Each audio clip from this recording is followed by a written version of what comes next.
I originally had a different theme picked out for recommending books, but this one was a little bit easier to figure out, and I was feeling pretty lazy when scripting videos, so I went with this one first.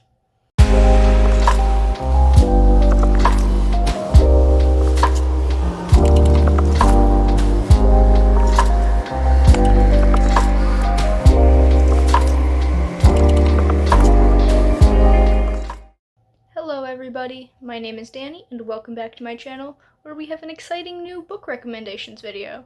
I can't remember the last time I did one of these, so I feel like it's been a little while. Anyway, for this one I figured I would take some of my favorite songs and find books that fit the vibes or the message of the song, and that way it's kind of like a 2-for-1. You get song and book recs all in one video. And you can't really see it, but I am wearing my Hozier shirt today. There's no Hozier songs on this recommendations list. I did try to fit some, but none of them really matched up very well. So, sorry, Mr. Hozier, I love your music, but you're not on this list. First up on this list, we do have a song by one of my favorite bands of all time. The song is called Live, You're Gonna Die, and it is by Vistakix. And I matched that song with the book Attack of the 50-Foot Wallflower by Christian Mackay Hedeker. It might be how it's pronounced, I really don't know. But yeah, this is the book I'm going with to match with that song. And the reason is because Phoebe, our main character, I feel like the main lesson that she learns is that she has to live for herself and make her own decisions instead of just being pushed around by everyone else and letting all of these things happen to her. And there are several deaths in this book, so it's fitting in a couple of ways. The second song on my list is The First Day of My Life by Bright Eyes, and I matched this with the book The House in the Cerulean Sea by T.J. Klune, because apparently we cannot get through a book recommendations video without me mentioning The House in the Cerulean Sea, because boy do I love that.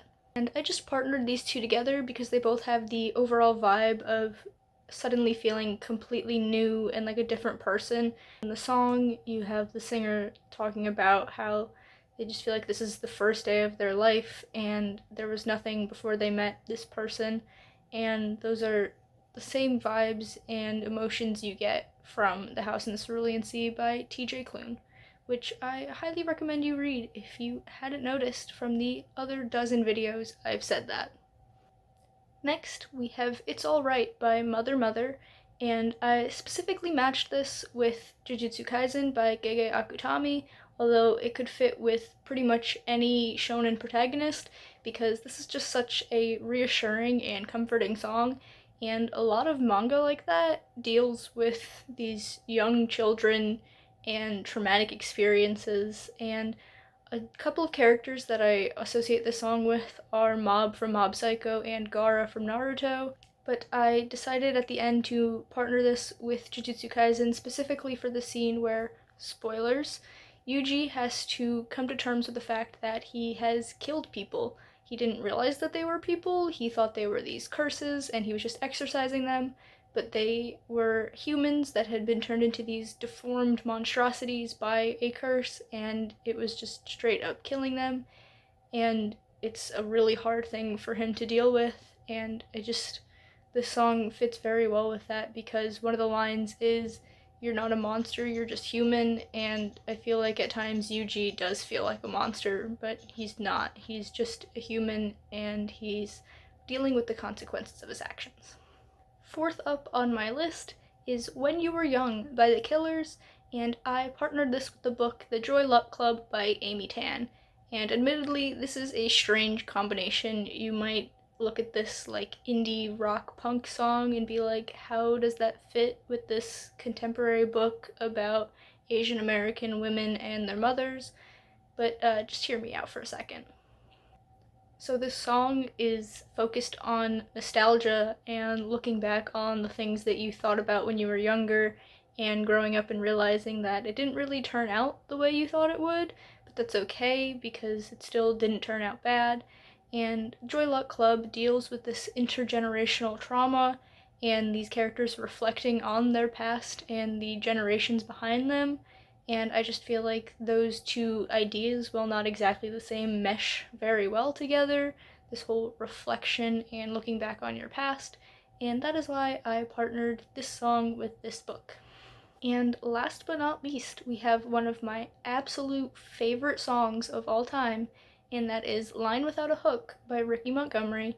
And this is actually a 2-for-1 in that I have 2 books for this song, and those books are Crush by Richard Siken, a poetry collection, and The Ocean at the End of the Lane by Neil Gaiman, because like The House in the Cerulean Sea, it's not a recommendations video for me if it doesn't mention Neil Gaiman in some way, shape, or form. So this whole combination of these 2 books and the song are mostly grouped together because of the whole water imagery, and specifically the line in Line Without a Hook that says, "I broke all my bones the day I found you crying at the lake," matches super well with the opening line of the poetry collection from the poem Scheherazade that says, "Tell me again about the dream where we pulled the bodies from the lake and dressed them in warm clothes again," which is just absolutely stunning. Scheherazade is probably my favorite Richard Siken poem, and that opening line is just fantastic. And I just feel like the song and that poem and several others throughout the collection just have the same bittersweet and emotional feel to them, and these like strange images that don't make sense at first, like they shouldn't fit, but they do.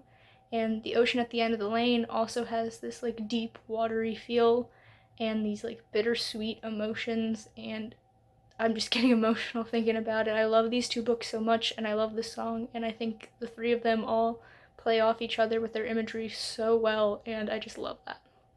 And so that was it. I got to talk about 5 of my favorite songs and 6 books that I relate to those songs.